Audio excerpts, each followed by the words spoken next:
বোধহয় আপনাকে ডিস্টার্ব করলাম। না, বলুন। কাল যে আপনাকে একবার আসতে হচ্ছে। কাল? কাল আমার সময় নেই। কাল আপনি আসছেন সন্ধ্যে 6টায়। 1 মিনিট। আমার আমার সত্যি এখন মনে হচ্ছে আপনার এই সেন্স বস্তুটা একেবারেই নেই। একজন মহিলার সাথে আপনি কিভাবে কথা বলতে হয় সেটাই জানেন না, আর আপনি আমার সঙ্গে কথা বলছেন। আপনি জানেন? জানি। 95-এর কলকাতা সুন্দরী, 3বার ইন্টারন্যাশনাল অ্যাওয়ার্ডস এর নমিনেশন, এই সময়ের প্রথম সারির ক্ষমতাশালী মহিলাদের মধ্যে একজন, অরিন্দম মুখার্জির ভাবী পুত্রবধূ। আর কিছু? You are insulting me. আমি আপনার সাথে কোনো কথা বলতে চাই না। শুনুন, আপনার যা যা করার আপনি করে নিতে পারেন, আর আমার যা যা করার আমি করব। আমার যা যা করার আছে তাই তাই করলে আপনি যেটার জন্য ব্যস্ত সেটা আর থাকবে না, তাই আমি কিছুই করব না। Don't take it personally. Restaurant 6 PM tomorrow, please.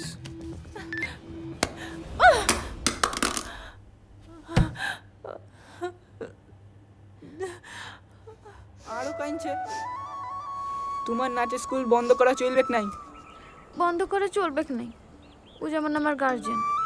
এখন লই, আমি তোমার বাবার সঙ্গে যাই কথা বলবো। বাবা তোমার ঠ্যাং কাটি লিবেক বলেছে। সমস্যাটা তো আমাকে নিয়ে, নাচ নিয়ে তো লয়। বাবা একবার যখন বলেছে কিছুতেই রাজি করানো যাবে নাই। তুমি লুকায় যাবে? নাচ স্কুলের মাইনেটা কে দিবে? সেটা আমি ভাববো। তুমি ভাববে? তুমি টাকা কোথায় পাবে? সেটা আমার ভাবনা, তোমাকে ভাবতে হবে নাই। তুমি শুধু মন দিয়ে প্র্যাকটিস করো।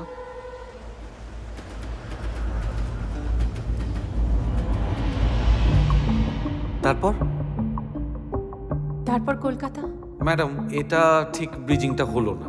আমার মনে হয় রজতের কথাটা এখানে আরেকটু দরকার। দেখুন, যে ঘটনাটায় এর থেকে বেশি কিছু আর নেই, আপনাকে বলবো কোত্থেকে? আই এম সরি ম্যাডাম, আপনার প্রথম ছবি তাহলে ডান্স, এবং আপনি ততদিনে কলকাতায় সেটেলড। তার আগে তো আপনি বেশ কয়েকটা অ্যাড ফিল্মে মডেলিং এর কাজ করেছেন। তার মানে কলকাতায় তখন আপনার নিজের বাড়ি, গাড়ি। হ্যাঁ, ধরণীবাবুর সূত্রেই অ্যাড ফিল্মে আসা। তখন আমরা কাকার বাড়িতেই থাকতাম। আচ্ছা। তারপরেই ওনার ডান্স ছবি থেকেই আমার বাড়ি, গাড়ি, সব কিছু। ও, প্রথম ছবিতেই এতটা রেমুনারেশন? একজন সামান্য অ্যাড ফিল্মের ডিরেক্টর ধরণী বোস রাতারাতি কি করে ফিচার ফিল্মের প্রডিউসার ডিরেক্টর হয়ে যায়, এই নিয়ে পুলিশের সন্দেহ তো ছিল। আচ্ছা, প্রথম ছবির পরেই বালিগঞ্জে আপনার নিজের ফ্ল্যাট এবং বিরাট বড় লাল টুকটুকে গাড়ি। গাড়িটা কি আপনার নামে ছিল? না, ছিল না, ধরণীবাবুর নামেই ছিল, কারণ সেই সময় আমার ইনকাম ট্যাক্স ফাইল ছিল না। সে যাই হোক না কেন, গাড়িটা তো আপনিই ব্যবহার করতেন। 16ই জুন 1997 শকুন্তলা দেবীর টকটকে লাল বড় গাড়ি ধরা পড়ে ভিআইপি রোডে। পুলিশের হাত ছাড়িয়ে ছুটে পালাতে গিয়ে লরির ধাক্কায় মারা যায় ধরণীবাবুর গুণধর এক্সিকিউটিভ প্রডিউসার। গাড়ির ভেতরে পাওয়া যায় প্রায় 33 কোটি টাকার ব্রাউন সুগার। বন্ধুত্বের অথবা কৃতজ্ঞতার দায়ে আপনি সবকিছু জেনে শুনেও গাড়িটা ব্যবহার করতে দিতেন। ধরণীবাবু একবার মুখ খুললে পুলিশের পক্ষে একটুও কঠিন হতো না প্রমাণ করা আপনার দায়।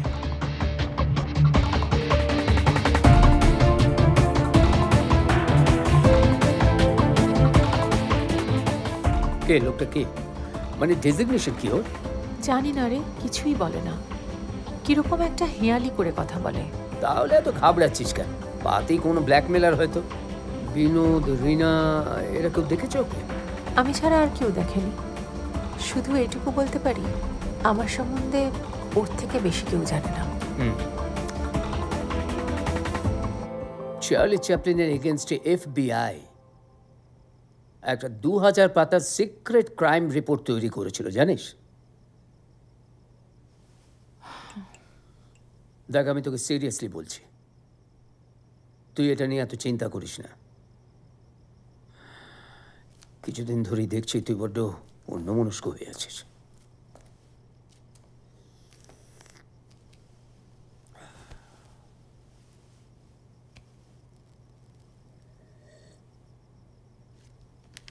অনির কাজ 1 মাসের মধ্যেই শেষ হয়ে যাবে।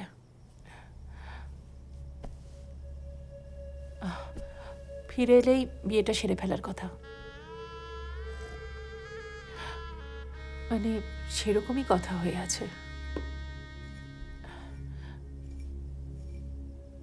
এরম সময় এরকম একটা বিষয় নিয়ে বুঝতে পারছিস কি হবে? তো লয়ারকে দিয়ে বলা, দেখ হয়তো কোনো সেটেলমেন্টে আসতে চাইছে। তুই পলিটিক্যালি হ্যান্ডেল করতে পারিস। সিএমকে বলবি সরাসরি। ও না না, তাতে আবার সবচেয়ে আগে যে লোকটা খবর পাবে সে হচ্ছে অরিন্দম মুখার্জি।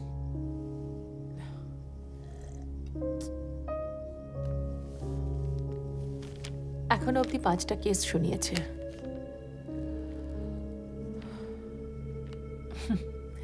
কিন্তু একটা কেসেও আমাকে দোষী প্রমাণ করতে পারবে না।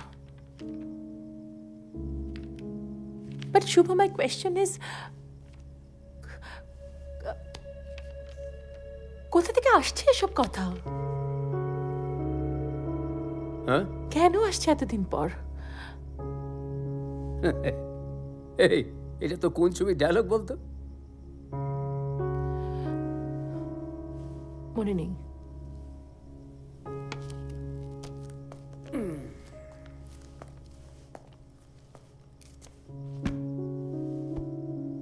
শ্রীকান্ত ও কমললতা।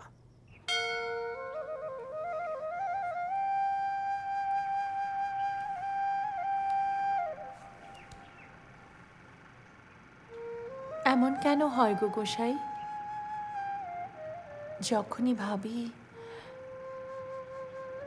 এবার জীবনের তারটা বেঁধে ফেলেছি, সব দেনা পাওনা বোধহয় চুকেই গেল, তখনই কোথা থেকে যে শত সহস্র ঋণের বোঝা উড়ে এসে পড়ে মাথায়, বুঝতে পারি না। কি করে বলো কথাগুলো? কোথা থেকে আসে? তোমার মনটা কি দিয়ে তৈরি শকুন্তলা? দাদা কাটলাম। ও সরি সরি, কাটো। দাদা, ওডিএসএসসি অফিসে অনেকক্ষণ বসে রেখেছি, ডাকবো? অফিসাই বসিয়ে রাখো, যাচ্ছে। এখানেই ডেকে দে না।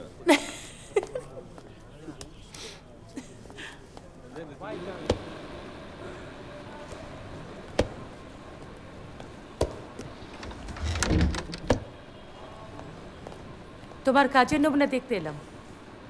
কেন এসেছো এখানে? আহারে, যে চরিত্র, যে গল্পটা নিয়ে কাজ করার কথা তুমি নাকি আমাকে দেখেই ভেবেছিলে, সেই চরিত্র আমি কেন অভিনয় করতেই পারবো না? সেটা দেখবো না আমি? আমাকে এতটুকু শান্তিতে কাজ করতে দেবে না তুমি? এখন তো শকুন্তলা তোমাকে শান্তি দিচ্ছে, তাই না? তাই ওকে একটা আমার তো তোমাকে পাওয়াতেই হবে। তুমি এই মুহূর্তে এখান থেকে চলে যাবে। না, যাবো না আমি। ন্যাশনাল অ্যাওয়ার্ডের লোক দেখে তো আমার সঙ্গে শুয়েছে। লাঞ্চ ব্রেক 30 মিনিট, যাও। ভাই লাইটস অফ কর। দিদি, আপনি মেকআপ রুমে চলুন।